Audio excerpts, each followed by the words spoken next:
official podcast of the Jacksonville Public Library. I'm Hurley Winkler. And I'm Jenna Hassel. Thanks for joining us today, everybody. We have a special guest today. His name is Chef Dennis Chan, and he is the owner of the Blue Bamboo restaurant right here in Jacksonville. Yep, on Southside Boulevard. Him and his family have owned this restaurant for 13 years. 13. Yes, and his family has had over 12 restaurants in the Jacksonville area. Crazy. Yeah, aunts, uncles, grandparents, everybody had a restaurant growing up. Oh, yeah, and it is definitely a family business today, and Chef Dennis is super proud of that fact. Yes, I love that everything has a little bit of a tradition, and he's, it's a true Asian fusion. So we've taken things from every restaurant and kind of encompassed it into his own, which is pretty special. Definitely. And he has written about that in his cookbook, Hip Asian Comfort Food, which we have in our collection at the library. Indeed. It has everything from cocktails to desserts to salads, soups. It's got everything. It's really a tasting of his restaurant is what he says. Oh, definitely. And you recently went to Blue Bamboo for the first time. I did. What did you think? You guys, it was delicious. Yeah. Just the menu is so, I don't know, it's unique. And you look, like I looked on the first thing that popped out to me was the red curry shrimp and grits. Oh, yum. I'm at an Asian restaurant. How am I eating shrimp and grits? Because that's my favorite thing. Yeah. I didn't get it. Okay. We'll have to go back. I'll have to go back for sure. But I got the pork chop, which was the size of a large man's head. It was huge. Oh, beautiful. With sweet and sour sauce on it. I can't even talk about it right now because I'm just so hungry from talking to him. Oh my gosh. Right. And he said that they update their menu every 6 months. Isn't Yes, that amazing? I couldn't believe that. Yeah. Open for 13 years and he's still changing and updating everything. Yeah. Always growing. Still staying creative and cranking out more of that amazing Asian fusion food that we all love here in Jacksonville.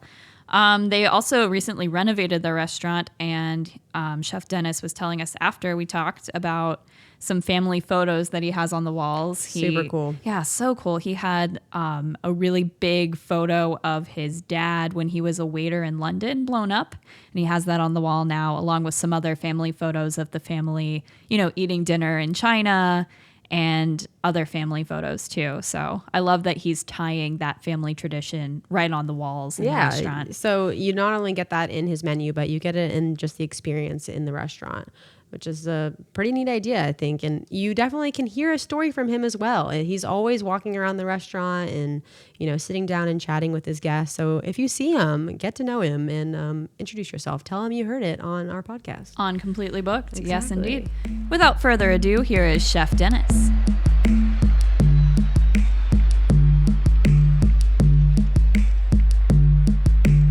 Chef Dennis, thank you so much for coming to Completely Booked today. Happy to be here. This is so fun. So tell us a little bit about when and how your love of cooking started. Oh gosh, it started when my grandfather had his own restaurant, and I'd stand on a little red stool right next to him as he was cooking for all his guests and customers. Oh, wow. So how old do you think you were? I was probably a toddler, so maybe 3 or 4. Yeah. Was this in Jacksonville? Here in Jacksonville, my family's had over 12 restaurants here in town. Oh my gosh. That's amazing. Yeah. Wow. Veterans. Yeah, for sure. So what kind of restaurant was it where you were standing on the red stool? Oh, it was a classic Chinese restaurant. Very cool.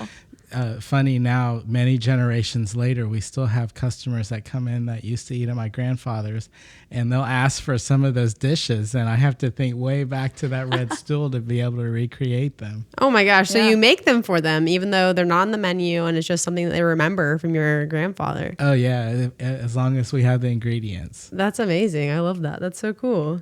And tell us about some of the events that led up to deciding to open your own restaurant, Blue Bamboo.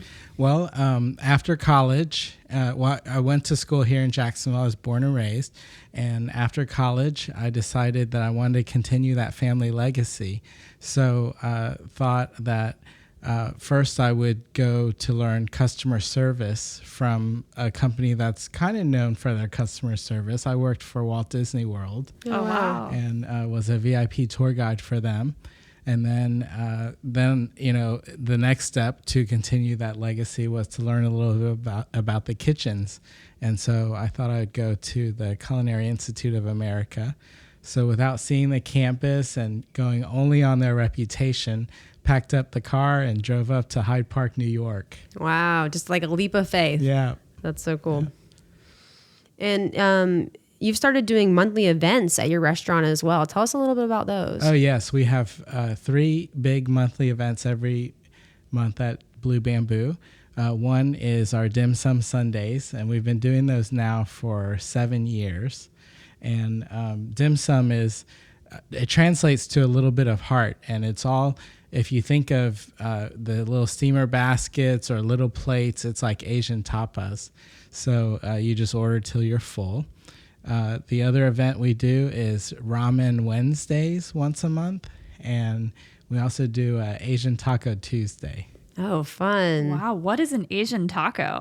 Well, we do fun stuff like a General's chicken taco and a Szechuan beef taco. We also have one we call the BFF, which is our best fried fish. Oh, yum. That's amazing. Hilarious. I love that. Yeah. That's so cool. Have those been pretty popular? Oh, yes, they have. Those 3 days are our biggest days of the month. Mm-hmm. And what was it like for you growing up with your parents being business owners, and what did that kind of teach you about life? Oh, it taught me that I had to work hard and treat people right and learn how to eat good food. Yeah. That's not a bad the lesson. easiest part, Yeah. eating good food. And having 12, they were different businesses, like different restaurants? All different restaurants in my gosh. lifetime. So, so there'd be uncles and aunts that had, one restaurant, and we'd have another restaurant, and I'd go and help them at each one, learn something new from each one. And you kind Wow. of take all those different aspects from them to your own restaurant. Yep. Yeah. And that seems like a lot of perseverance, too, to have that many separate restaurants in the city. Yeah, we used to have friends that had restaurants in different parts of town. So we always said, okay, well, you're this is your area. It's almost like dividing areas of who we served, but all in good fun and all in good, for the community. Yeah, that's smart. What sort of lessons did you take from your family's restaurants that you've put into your own restaurant today? Well, people don't like to wait a whole long time for food. That is true. They want the best that they can get. And, over the years, we've watched Jacksonville's palate grow. And, some of the things that we have on our menu, I could never have put on any of the family restaurants before. So we've evolved, and we're happy to be a part of that evolution. Definitely. What do you think has contributed to that evolution, like that growing of the city's palate? Well, I think that Jacksonville, I had heard at one time, I don't know if we still are, we're one of the biggest viewerships of the Food Network. Really? Yes. That's an interesting statistic. Yeah. And, so people are interested in how food is made. Because Jacksonville has so much land, people are interested in where the food comes from. And, we've got the best of all those worlds so close to us. And it shows with some of the new businesses we have in town, like Hungry and Penn, all the breweries we have in town. We've got it good here in Jacksonville. Yeah, we sure do. Mm-hmm. Yeah, and people like you have a pretty good field to pick from, too, from all those different resources in town. We absolutely do. We're so thankful. And from all the experiences you've had and just the restaurants that you guys have owned, you've kind of put all that together in your very own cookbook. Oh, yes. Hip Asian Comfort Food is the name of our cookbook. And that kind of is the food that we serve at Blue Bamboo, too. It's always been something just a little bit to take it over the top at our restaurant. It's all very interesting. And I recently went for the very first time and was super impressed. It's a beautiful place and all of the food is so unique that it's hard to choose. I mean, it took me forever to pick out what to get, but I just love the creativity that you've brought into all of your dishes. Oh, thank you. And we have your book in our collection here at the library. And you didn't know that we had it in the library, did you? Well, I was hoping you did. Okay, but you didn't know that we did. That's so great. It's a great local read. Yes, definitely. Check it out. And speaking of cookbooks, you also like to go to our Friends of the Public Library book sales, don't you? Oh, yes. When I was in culinary school, I was such a book person that whenever I had time off, in culinary school, most people go and hang out or, kind of relax because you've worked so hard in the kitchens learning the day stuff. I always relax by going to the library on campus. They have the best culinary library in the United States, as they should. Of course. And so spend a lot of free time just reading through cookbooks. So, that kind of, in my mind, it's been a hobby. And the best place in town to build your own cookbook collection is to go to the Friends of the Jacksonville Public Library book sales, because you can get a great selection and great prices, too. Right. Yeah, they do like this whole deal where you can get a whole bag to fill it up for one price, and you can fit a lot of books in a single brown paper bag. I have come away from those with a few bags, actually. So yeah, it's the best deal in town for sure. What do you think makes a great cookbook? A great cookbook has lots of stories, and it tells you how the chef or the author has come up with the recipe. And it has lots of pictures too. It shows you how it's supposed to look like. And in my book, we tried to make sure it had those elements. So that's a cookbook that someone actually cooks from. When you see it, you want to cook it.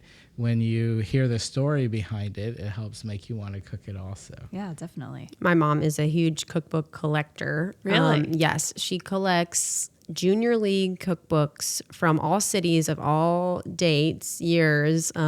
It's just, and she'll sit there and read them from front to back. And I never understood it. I'm like, what are you reading in this cookbook? It's just ingredients, but they do all have stories. And she's great. She's real smart about that, because those junior league cookbook recipes are well tested. Oh, you're right. Yeah, because all they're the women. family recipes, and they make them all the time, so they'll turn out. That's right. Right, definitely. How do you go about testing a recipe for a cookbook? How do you know when it's ready to be included? Well, it's different cooking for a restaurant, writing a restaurant recipe, and writing a cookbook recipe. Mm-hmm. You really have to test it and think in the mind as if you were doing the recipe for the first time. And we try to detail all those all of our recipes the same way. And I read in one of them that you kind of are careful about the ingredients that you include, because not everyone has a full, commercial kitchen full of these ingredients. So you've kind of pared them down to the simplest ingredients, but still, yes, to we taste got the to same. go shopping when we were testing the recipes for our cookbook. Oh, fun. That's another Make sure thing. the stores had the ingredients. Definitely, yeah. Oh, that's smart. That seems crucial, Yeah, that's super smart. And what's your favorite dish in this cookbook?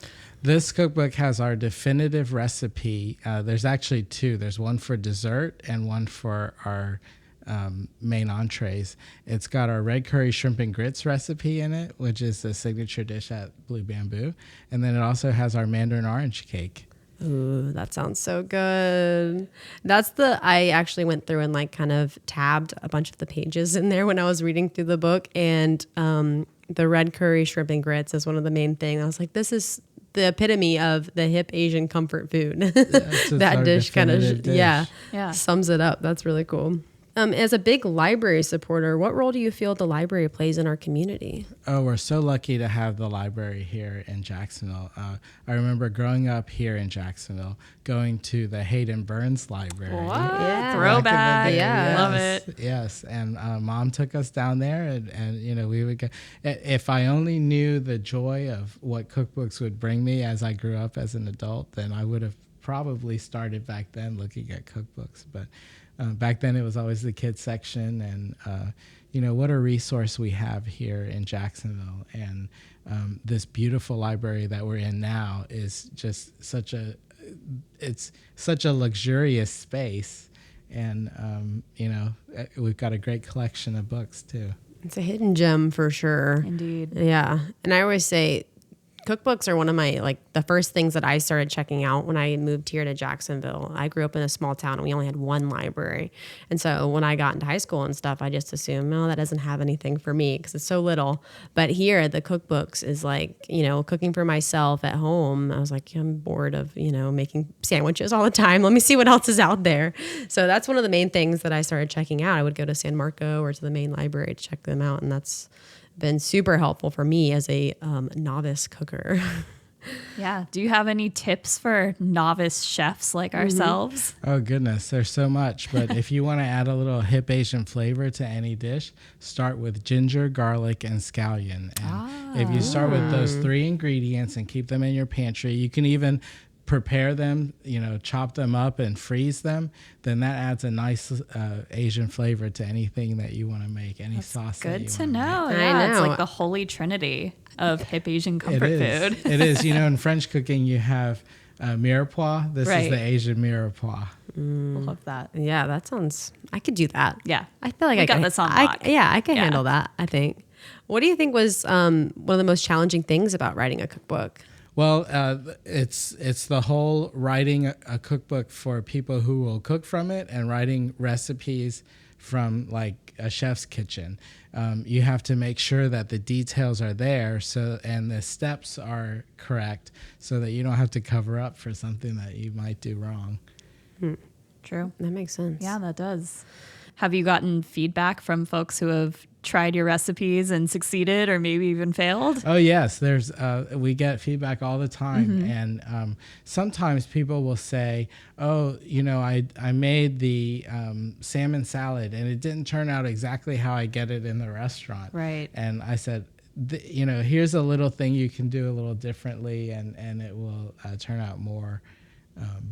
You know, just like the restaurant. But we're cooking with high heat in the restaurant, so sometimes you don't get the exact same sear. Sometimes you don't get the exact same, you know, the temperature is you know, sometimes will make something stay moister longer, or so.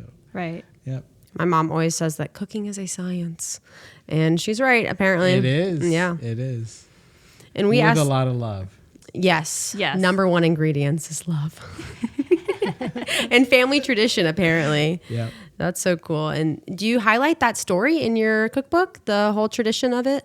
We do. We talk about the restaurants that my family has run over the years. You know, one of my grandfather's restaurants we're going back probably 4 or 5 decades, is right around the corner from here over on Julia Street. So, Oh, wow. yeah. That's awesome. Yeah. So is the main library your home branch? It was for many years. Okay. Yeah. What library do you go to most often now? Now it's the one over off of Gate Parkway. Okay. Okay. Southside. Yeah, Southeast. Southeast Yeah. branch, yes. Yeah, that's a great branch. Although I'm at that book sale so much that Yeah, the that's UPK. the Highland branch. Is that the Highland branch? The University Park. Oh, University on- Park. yeah. Yes, yes. So that's I'm often in there too. So. Yeah. Those book sales are awesome.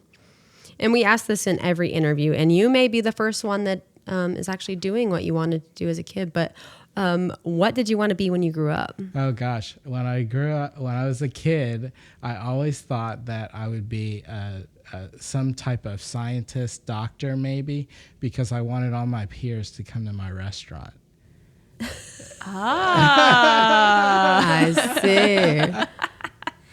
So how's that? That's perfect. I love it. Yeah. That's perfect. Yeah.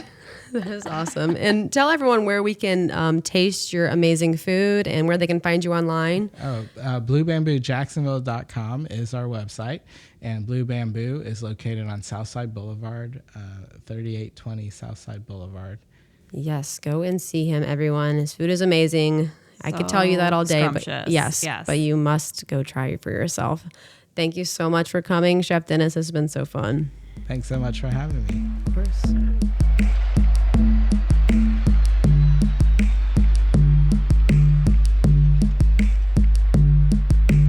What are you doing this Sunday, Jenna? I think that I am going to go to Blue Bamboo on Southside. Yeah, For Dim Dim Sum Sum Sunday. I mean, come on. That sounds remarkable. I I don't know. Eat till you're full. That's like my normal philosophy in life, but I love that that's Is that what he meant? celebrated. Oh, yeah. What? I don't know. This whole concept has passed me. Yeah. You can eat until you're full. Eat until you're full. So he just brings you more? Yeah. Until you're full? Just forever. They bring it by. Have you been to dim sum before? No. Oh, dang, girl. We got to go. They gonna bring you this cart that just has tons and tons of food on it. Yeah. I'm gonna They lose. just keep I'm it gonna coming. lose sleep over this Yeah. until I go. Yeah. Sunday, everybody. Sunday. Be we there are or be there. square, Yeah, everyone. I can't. For sure. Make sure you go to the store and get your ginger, scallions, and garlic if you want to be a good cook. Oh, Apparently. yeah. Yeah. I've missed this key throughout my life. Keep that stocked up. Yeah, for sure. gonna And try make it. sure you also shimmy your way over to the Friends of the Jacksonville Public Library bookstore. We're having a Yes. lot of good sales coming up. Yes, August 23rd through the 25th, the University Park Branch Library. Which is right across the street from JU. If you know where that is. Exactly. 23rd and 24th is from 4 to 8 p.m. It's members only night. It's 25% off for members, but you can sign up at the door. So no big deal. Not a member. Just come on over. Yeah, and it's only $5 to become a member. Yep, we'll sign you up. You'll be a friend. We like friends. We do like friends. And then the 25th, August 25th on Saturday from 9 to 4, it's open to all. And that is buy one bag, get one free for $15. For free. Free. And I mean, what is better than that? Nothing. BOGO book bags? As in bags of books? and as many as you can fit. Whew. Just don't rip the bag. Yeah, don't rip the bag. They won't give you a new bag. Well, maybe they will. I don't know. It's never happened to me. I've never in all experienced of it. my years of book buying. It even hasn't imagine. happened to me yet, but I've been very careful with the bag. Yeah, that'd be a sad day. Yeah, it would. So check that out. University Park Branch, August 23rd through the 25th. And like we said earlier, that Chef Dennis knows and loves all of his customers. As soon as he walked out of our studio, he ran into someone on our staff that he knew just from the restaurant. Yeah. Like first name basis. Oh, hey, Susan. How's Kevin? That's Right? insane. Yeah. He's like so personable, and I love that he's, weaving this feeling of community into his restaurant. Oh my So gosh. cool. Yeah. As soon as I walked in, I was like, oh, there's Chef Dennis sitting there talking with some customers. Yeah. What a nice guy. What a nice guy. And if you think we're nice and you like us, Indeed. Please subscribe. subscribe Leave us a review. and a 5-star rating. Go to jackspubliclibrary.org/podcast to learn more about what we do in our tiny little studio room. And see pics from our interviews and links to their websites. Yep. And you can find us on Instagram and Twitter at Jack's Library. Indeed. And this podcast is produced by Brian Thomas, aka BT, aka Producer Brian. Goodbye.